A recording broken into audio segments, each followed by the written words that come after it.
Assalamualaikum warahmatullahi wabarakatuh. Alhamdulillahirrabbilalamin. Pada hari ini kita sudah memulai perkuliahan kembali setelah minggu lalu, beberapa minggu yang lalu sudah kalian laksanakan ujian tengah semester, dan kali ini kita memulai materi yang baru tapi masih ada kaitannya dengan materi-materi sebelumnya, yaitu neraca massa. Nah, neraca massa ini kemungkinan akan dilalui 2-3 pertemuan karena cukup panjang materinya dan ada beberapa contoh perhitungannya. Hari ini kita akan mempelajari tentang definisi proses flow diagram dan penggolongan proses. Sebelum kita mulai, marilah kita memulai materi hari ini dengan bacaan basmalah. Bismillahirrahmanirrahim. Target pembelajaran untuk neraca massa, jadi kurang lebih 2-3 pertemuan mendatang, yaitu yang pertama dapat menyusun persamaan neraca massa dalam berbagai sistem. Kemudian yang kedua dapat menyelesaikan persamaan neraca massa yang sederhana atau steady state. Nah, sebelum kita mulai, definisinya dulu apa sih neraca massa itu? Jadi, neraca massa dalam suatu proses di industri adalah perhitungan secara kuantitatif.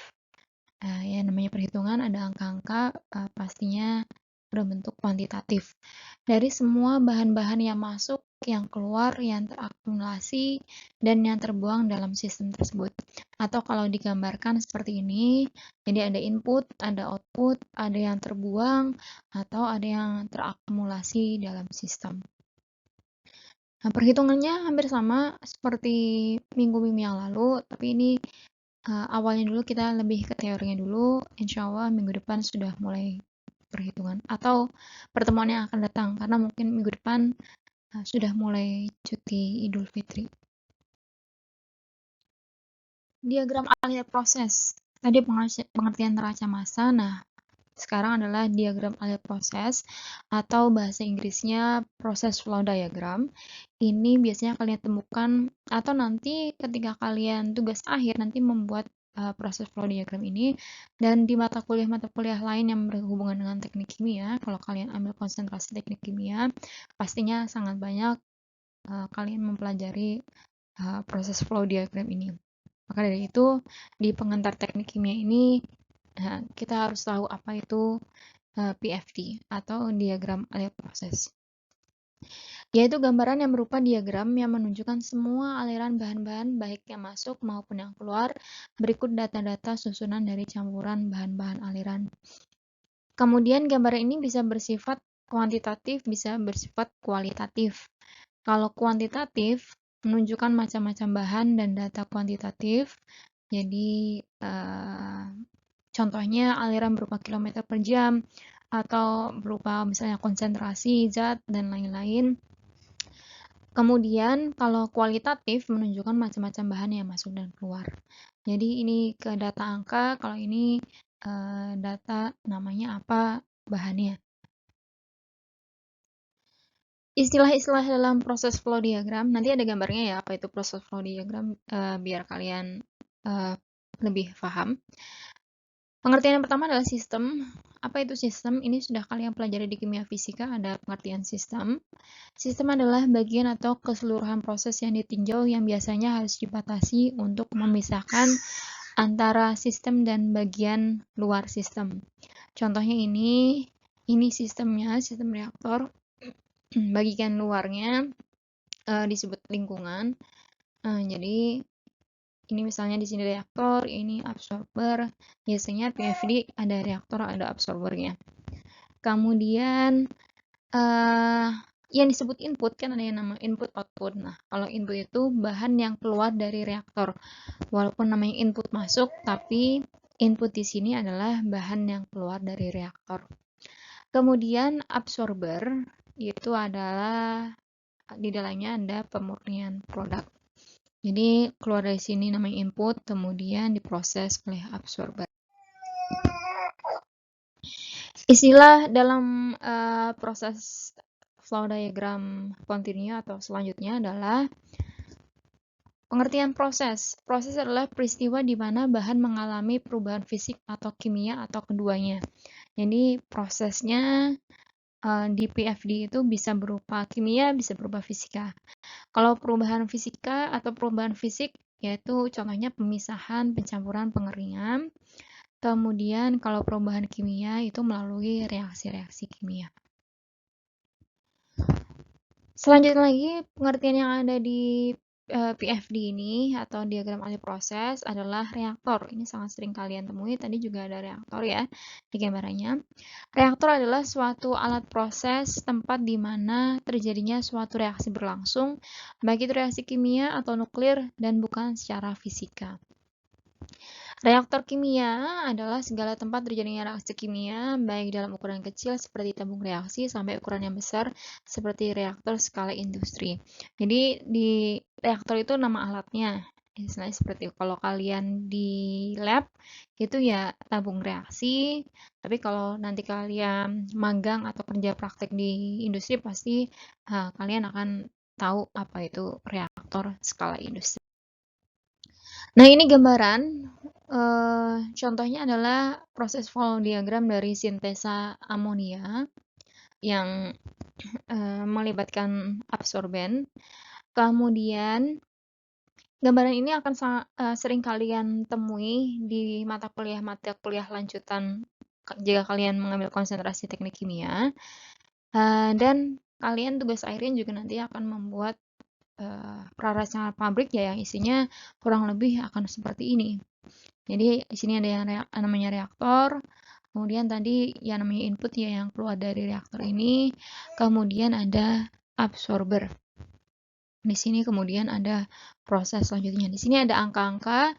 Nah, angka-angka ini namanya gambaran kuantitatif, sedangkan yang keterangan bukan angka, ini datanya ada nitrogen, hidrogen, kemudian feed kompresor, absorber dan lain-lain, ini namanya gambaran kualitatif. Kemudian ada juga yang namanya definisi steady dan unsteady state. Jadi proses itu ada jenisnya, tergantung kita lihat dari sisi mana. Nah, kalau di sini proses itu dibagi menjadi dua, dengan reaksi kimia atau tidak ada reaksi kimia. Tapi keduanya itu bisa disamakan lagi menjadi steady state dan unsteady state. Ini contohnya ya, ini ada proses, kalau tadi disebutkan reaksi kimia, contohnya di sini ada molekul propilen berupa gas, kemudian secara fisik diganti menjadi fase padat menjadi polipropilen. Nah, di sini secara fisik ada, kemudian secara kimia juga ada, yaitu reaksi kimia dari propilen menjadi poli. Jadi kalau kalian ingat pelajaran yang lalu ada monomer dan polimer. Nah, ini monomernya adalah propilen dan polimernya adalah polipropilen. Dalam reaktor ditambah pelarut agar dapat memadat dan bisa keluar dari reaktor. Ini hanya penjelasan saja. Lanjutan definisi steady dan unsteady state. Jadi apa itu steady state? Jadi steady state adalah suatu proses di mana semua variabel atau pengubah proses yang ditinjau baik untuk keseluruhan sistem maupun pada suatu bagian atau suatu titik dalam sistem tidak berubah terhadap waktu. Kan kalau kalian tahu steady itu kan tetap ya, atau stabil istilahnya seperti itu. State itu keadaan. Jadi steady state ya tidak berubah terhadap waktu. Sedangkan kebalikannya, unsteady state adalah proses di mana semua variabel pada keseluruhan sistem atau bagian dari sistem mengalami perubahan terhadap waktu. Jadi unsteady jadi berubah-ubah atau tidak tetap. Jadi fungsinya itu perubahan terhadap waktu. Pengubah proses di sini ya. Di sini kan variabel. Pengubah proses jenisnya ada banyak variabel. Contohnya adalah tekanan, kemudian suhu, konsentrasi, kecepatan aliran, kemudian konversi reaksi, kecepatan reaksi, dan sebagainya. Jadi variabel itu banyak jenisnya. Kemudian Ini contohnya kalau di prosesnya, baik di industri atau di mesin dan lain-lain. Jadi misalnya dari waktu sama dengan 0, jadi ya dari mulai sampai steady state itu membutuhkan waktu yang cukup lama. Jadi berubah-ubah sampai dia tidak berubah lagi itu cukup lama waktunya. Jadi dari mulai sampai dia tidak berubah. Nah, unsteady state, jadi keadaan tidak tetap atau berubah. Jika pabrik itu mulai beroperasi startup, tentunya kalau kita memulai kan pastinya ada perubahan. Kemudian unsteady state juga terjadi ketika tombol on sampai dengan steady state. Jadi dari kita menyalakan sampai dia berproses. Nah, dalam keadaan dia tetap atau tidak berubah terhadap waktu lagi, stabil istilahnya seperti itu ya, itu membutuhkan waktu. Kemudian setelah itu pada saat shutdown, jadi ketika bereaksi sudah selesai, nah pas saat di shutdown pasti adanya penurunan atau reaksinya misalnya berhenti perlahan dan lain-lain, itu pasti ada keadaan steady state. Kemudian bisa kita gambarkan seperti ini, ada reaksi A menjadi B. Jika kondisi unsteady state, misalnya di sini reaktannya berkurang, kemudian produknya bertambah, atau di sini disebut akumulasi negatif, di sini akumulasi positif. Jadi misalnya reaktannya ketika diproses dia akan berkurang, kemudian maka B itu produknya dia akan bertambah. Kalau kita lihat di reaksi akan seperti itu. Nah, ini proses unsteady state. Nah, kalau steady state untuk sistem continue, jadi sistem yang terus-menerus, konsentrasi A tidak berubah terhadap waktu. A tetap, B tetap, tidak ada akumulasi. Jadi A ya segitu terus, B segitu terus. Nah, itu bedanya kondisi unsteady state atau berubah-ubah dan steady state atau tidak berubah. Kemudian penggolongan proses, tadi kan ada yang namanya continue. Nah, kita akan bahas satu-satu penggolongan proses ini. Yang pertama adalah batch. Batch itu intinya adalah bahan baku dimasukkan dalam unit proses kesemuanya, dimasukkan semua, keluar semua. Yang kedua adalah continue, nanti kita akan bahas satu-satu, tapi ini secara garis besar dulu. Kalau continue, masuk keluar tidak pernah berhenti, karena terus-menerus. Kemudian yang ketiga ada semi batch atau semi continue, jadi setengah-setengah, bisa setengah batch, setengah continue. Nah, ini gambarannya ya, batch itu seperti ini. Kemudian, jadi terkontrol, yang keluar dan yang masuk. Kalau continue terus-menerus, jadi dimasukkan, keluarkan secara terus-menerus. Ada yang semi batch, ada yang semi continue. Jadi yang masuk itu terkontrol, yang keluar terus-menerus. Kemudian ada yang semi continue, misalnya yang inputnya terus-menerus, kemudian yang outputnya itu terkontrol. Kita akan pahami satu-satu. Yang pertama adalah sistem batch. Ini gambaran yang tadi. Memilih pengaduk yang berisi reaktan. Jadi di sini ada pengaduknya, ada reaktannya. Tidak ada aliran inlet atau outlet selama operasi. Jadi dimasukkan semua, ditutup input sama outputnya. Di sini istilahnya kerannya tidak dibuka. Kemudian baru diadakan operasi atau bereaksi di sini, reaktannya mengaduk.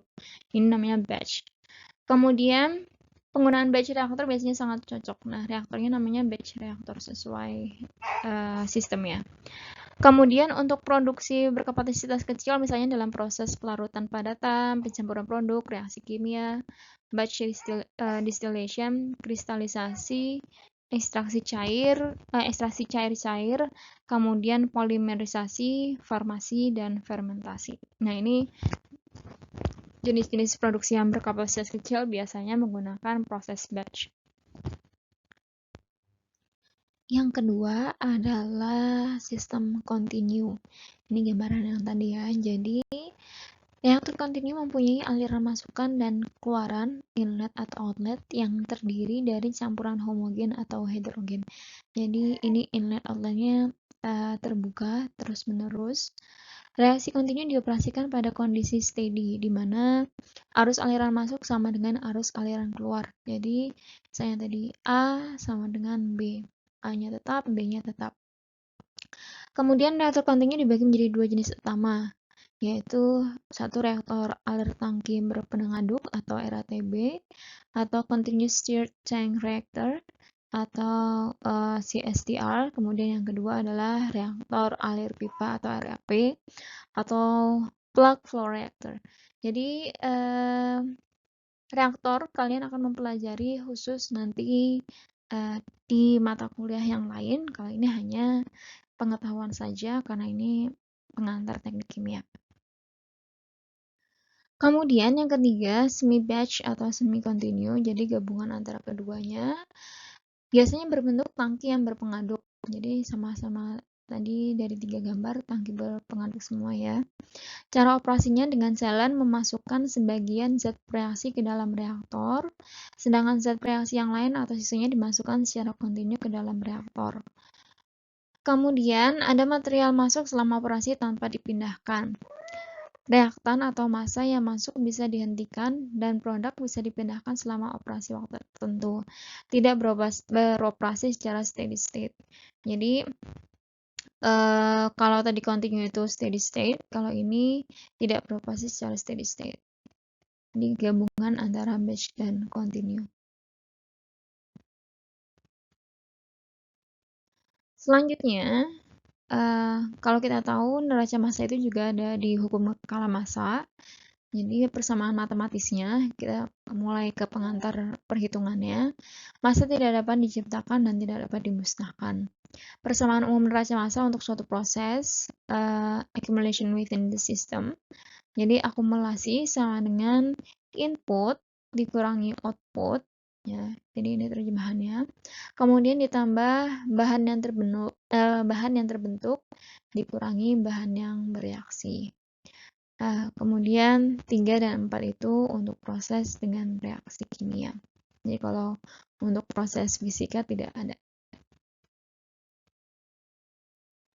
Persamaan untuk neraca massa untuk proses fisis, jadi steady state akumulasinya sama dengan 0.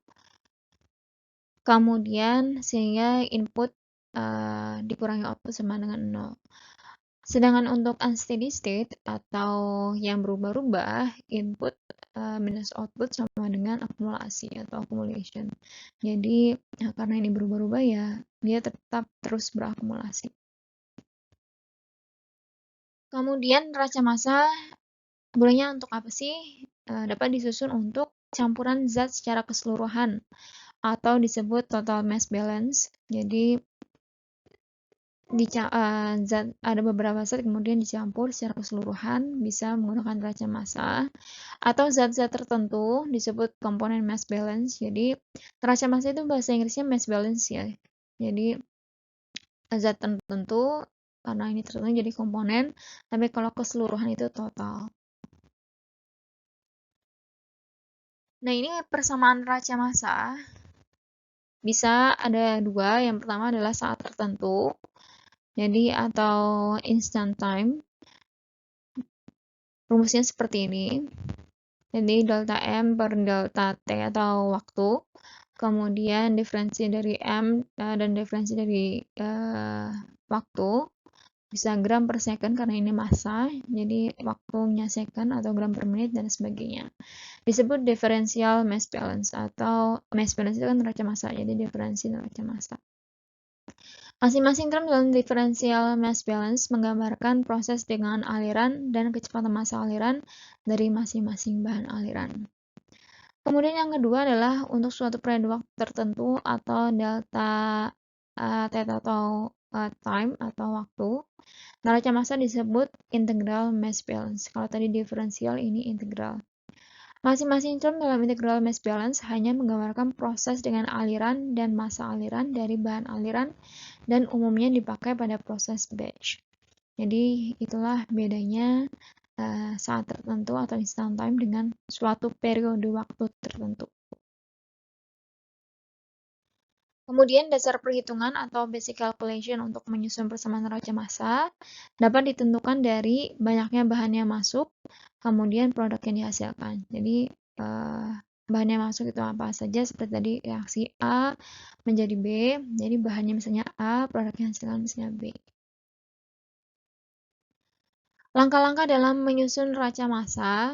Jadi ini ada menurut Anderson di dalam bukunya Introduction to Chemical Engineering. Yang pertama adalah buatlah diagram alir prosesnya. Jadi ini yang berkaitan dengan PFD tadi ya, atau Process Flow Diagram. Yang pertama membuat diagram alir prosesnya dulu secara sederhana. Nanti ditunjukkan mana yang reaksi kimia, mana yang ada perubahan fisisnya.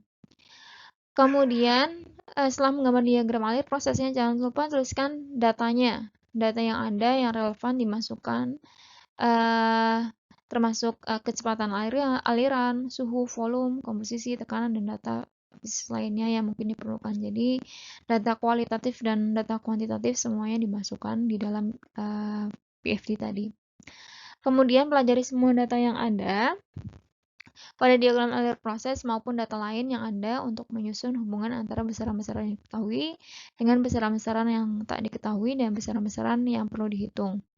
Untuk neraca massa dari suatu proses yang kompleks, misal proses yang terjadi pada reaksi kimia dan fisis, maka persamaan yang tersusun merupakan persamaan matematik yang kompleks juga, yaitu dapat berupa persamaan diferensial biasa atau persamaan diferensial parsial. Jadi setelah kita membuat diagramnya, kemudian tulis data kuantitatif dan kualitatif, kemudian pelajari semua datanya. Kemudian yang selanjutnya adalah selesaikan persamaan matematik yang disusun dan data hasil perhitungan yang diperoleh dapat pula dicantumkan dalam diagram alir proses yang bersangkutan. Jadi apa persamaan matematik yang ada di situ dituliskan semua. Nah, itu saja pelajaran mengenai neraca massa yang pertama. Jadi tadi kita sudah mempelajari tentang definisi, kemudian proses flow diagram atau diagram alir proses, kemudian steady dan unsteady state, macam-macam proses tadi, ada batch, continue, dan semi. Kemudian kalian juga sudah mempelajari tahap-tahap untuk neraca massa. Dari kita menggambar diagramnya, masukkan datanya, pelajari, dan adanya perhitungan. Untuk selanjutnya, habis Idul Fitri ya, nanti setelah masuk perkuliahan lagi, semoga kita bisa bertatap muka lagi di kelas setelah libur lebaran. Kalau semuanya sudah kembali seperti semula, kalau tidak ya kita lanjutkan untuk kuliah online. Nanti kita akan belajar neraca massa yang kedua, yaitu contoh soal perhitungan dan penyelesaiannya. Kalau ada pertanyaan dari video ini, silahkan komen. Kemudian di menit berapa, detik berapa, ada kesalahan dan lain-lain, atau saya menerangkannya kurang apa, silahkan komen di komentar video ini. Marilah kita tutup materi pada hari ini dengan bacaan alhamdulillah. Alhamdulillahirrahmanirrahim. Kurang lebihnya mohon maaf. Wassalamualaikum warahmatullahi wabarakatuh.